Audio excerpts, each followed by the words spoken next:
토요 새벽 예배를 시작하도록 하겠습니다. 오늘 우리에게 주신 하나님의 말씀은 예레미야 32장 1절부터 15절까지의 말씀입니다. 그러면 찾으신 줄 알고 제가 읽도록 하겠습니다. 유다의 시드기야 왕 열째 해 곧 느부갓네살 18째 해에 여호와의 말씀이 예레미야에게 임하니라. 그때의 바벨론 군대는 예루살렘을 에워싸고 선지자 예레미야는 유다의 왕의 궁중에 있는 시위대의 뜰에 갇혔으니 이는 그가 예언하기를 여호와의 말씀에 보라 내가 이 성을 바벨론 왕의 손에 넘기리니 그가 차지할 것이며 유다 왕 시드기야는 갈대아인의 손에서 벗어나지 못하고 반드시 바벨론 왕의 손에 넘겨진 바 되리니 입이 입을 대하여 말하고 눈이 서로 볼 것이며 그가 시드기야를 바벨론으로 끌어 가리니 시드기야는 내가 돌볼 때까지 거기에 있으리라. 여호와께서 이와 같이 말씀하시니라. 너희가 갈대인과 싸울지라도 승리하지 못하리라 하셨다 하였더니 유다의 왕 시드기야가 이르되 네가 어찌하여 이같이 예언하였느냐 하고 그를 가두었음이더라. 예레미야가 이르되 여호와의 말씀이 내게 임하셨느니라. 이르시기를 보라 내 숙부 샬롬의 아들 하나멜이 내게 와서 말하기를 너는 아나돗에 있는 내 밭을 사라. 이 기업을 물을 권리가 내게 있느니라 하리라 하시더니 여호와의 말씀과 같이 나의 숙부의 아들 하나멜이 시위대 뜰 안에 나에게 와서 이르되 청하노니 너는 베냐민 땅 아나돗에 있는 나의 밭을 사라. 기업의 상속권이 내게 있고 물을 권리가 내게 있으니 너를 위하여 사라 하는지라.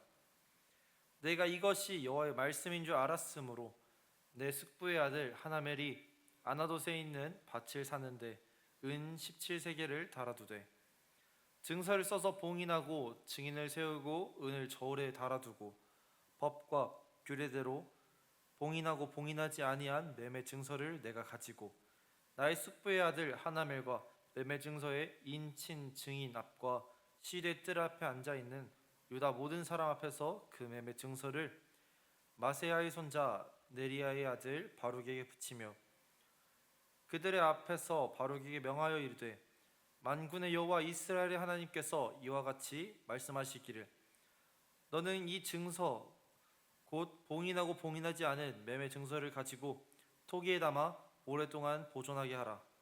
만군의 여호와 이스라엘의 하나님께서 이와 같이 말씀하시니라. 사람이 이 땅에서 집과 밭과 포도원을 다시 사기에 되리라 하셨다 하니라. 아멘.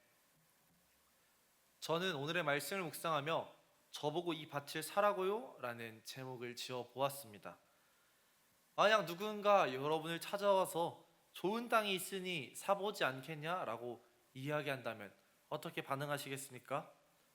일단 그 땅의 특징에 대해서 열심히 조사해보고 주변의 인프라는 어떻게 구성이 되어 있고 이게 어떻게 또 발전 가능성이 있는지 열심히 조사해보지 않겠습니까? 그리고 나서는 손익을 열심히 따져본 이후에 이것을 살지 말지 결정을 해볼 것 같습니다.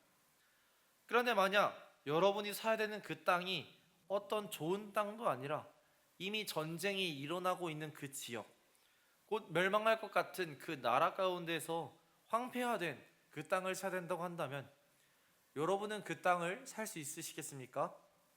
아마 그 땅을 사더라도 그 땅이 다시 팔기에는 많은 어려움이 있을 거라 생각할 겁니다.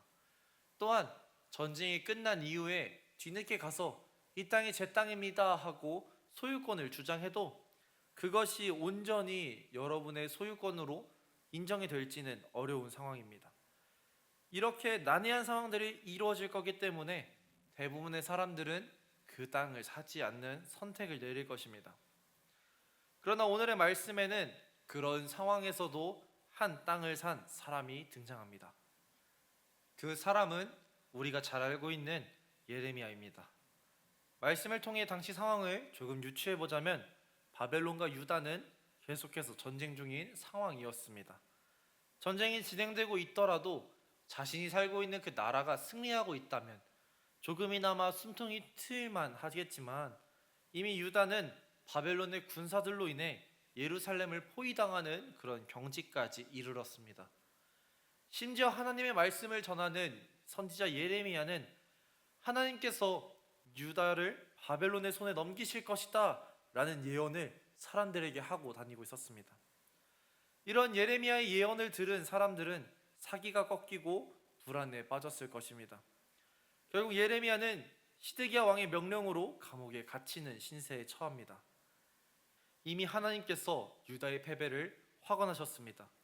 또한 예루살렘은 적군들에게 둘러싸여서 에워싸여서 언제 무너져도 이상하지 않은 풍전등화 같은 그런 순간을 보내고 있었습니다.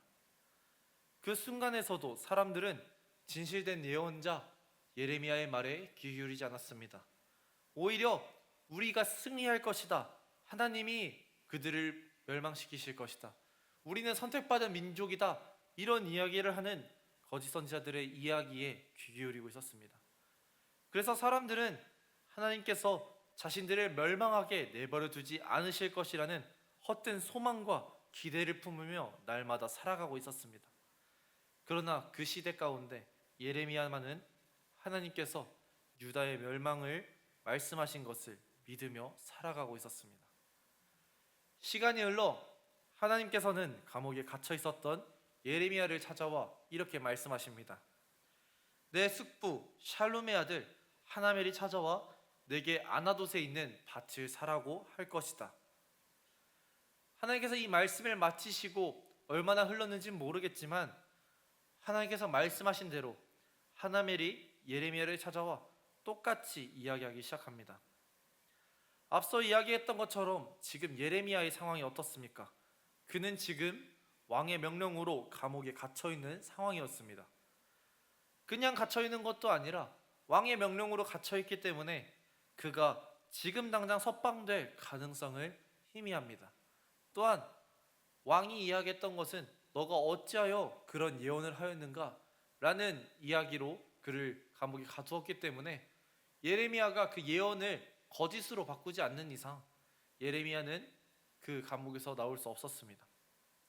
그런데 그런 예레미야를 찾아와서 아나돗에 있는 밭을 사라고 이야기한 것입니다. 예레미야는 기한 없이 갇혀있는 이 감옥에서 그런 이야기를 듣고 무슨 생각이 들었겠습니까? 지금 내가 땅을 사더라도 농사를 짓거나 가축을 기를 수 있는 확률이 너무나도 낮습니다. 심지어 하나님께서 너는 이 땅에서 아내를 맞이하지 말며 자녀를 두지 말지니라 라고 말씀하셨기 때문에 명령하신 것이 있기 때문에 그는 자신이 땅을 사서 대신해서 누가 가꿔줄 그런 사람들이 없었습니다. 물려줄 수 있는 가족이 존재하지 않는 그런 순간이었고 그가 갖고 있는 그 예언과 하나님의 약속이 무엇입니까? 곧 멸망해서 바벨론이 다 가져갈 것이다. 이런 상황 속에서 그가 어떤 건물을 짓거나 어떤 농사를 시작하기에는 너무나 힘든 상황입니다. 또한 바벨론과 긴 시간 동안 전쟁으로 힘겨워하고 있기 때문에 이들의 주머니 사정은 녹록하지도 않았을 것이고 온 땅이 이미 전쟁으로 황폐화되어 있어서 너무나 힘든 그런 순간에 있었습니다. 그렇기 때문에 어쩌면 예레미야는 하나님께서 그 땅을 사라고 하셨던 그 명령에 대하여 이해하기도 납득하기 어려웠을 것입니다. 그러나 예레미야는 그 알 수 없는 하나님의 뜻에 순종하기로 결정합니다. 그는 하나님의 말씀에 따라 순종하고 땅을 구매하자 비로소 하나님의 뜻이 무엇인지 듣게 되었습니다. 하나님은 예레미야에게 이렇게 이야기합니다. 사람이 이 땅에서 집과 밭과 포도원을 다시 사게 되리라. 하나님께서는 지금 어려운 상황이 끝나면 다시 회복시켜 주겠다고 분명히 약속하셨습니다. 그리고 다시 한번 이야기하십니다. 내가 너희를 돌아오게 하겠다. 그리고 지금 그 황폐한 땅이 다시 좋은 땅이 될 수 있도록 내가 약속하겠다 말씀하신 것입니다. 무가치 보이는 이 땅은 이제 하나님의 약속의 증표이자 언약의 보증이 되었습니다. 세상을 살아가다 보면 이해할 수 없는 일들이 참 많이 일어납니다. 당연히 그리스도인인 우리도 그것을 피할 수 없습니다. 그리고 그 상황에서 자유로울 수 없습니다. 우리의 인생에 그런 순간들이 찾아왔을 때 각자가 다양한 방법을 보여줍니다. 그리고 다양한 반응으로 나아갑니다. 그러나 우리가 진정한 그리스도인이라면 그 순간에 우리가 할 수 있는 것은 단 두 가지. 하나님의 뜻을 구하는 것과 하나님의 뜻에 순종하는 것밖에 없습니다. 이것 외에는 우리가 나아갈 수 있는 선택지가 없습니다. 우리가 그러한 순간을 마주하였을 때 나의 판단을 잠시 내려놓고 하나님의 뜻을 구한다면 하나님께서 여러분에게 말씀해 주실 것입니다. 그 상황 속에서 하나님이 주시는 마음이 현실의 상황과 맞지 않더라도, 내가 손해를 보는 그런 결정을 내릴지라도 하나님께서 주신 말씀과 약속을 신뢰하며 순종의 선택을 할 수 있기를 소망합니다. 여러분이 만약 그런 결단을 내리고 나아간다면 하나님께서는 우리의 그 순종을 통해 놀라운 일을 이루실 것입니다.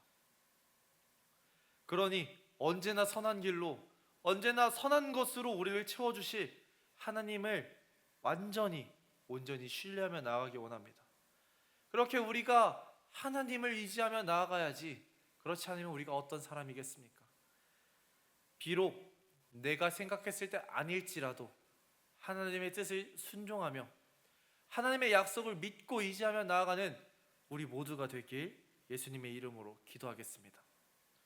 마지막으로 오늘의 말씀을 생각하며 함께 기도하실 때에 오늘 이 시간에는 미취학지구 여름성경학교를 위해서 함께 기도했으면 좋겠습니다. 그동안 많은 손길들이 도움을 주었습니다.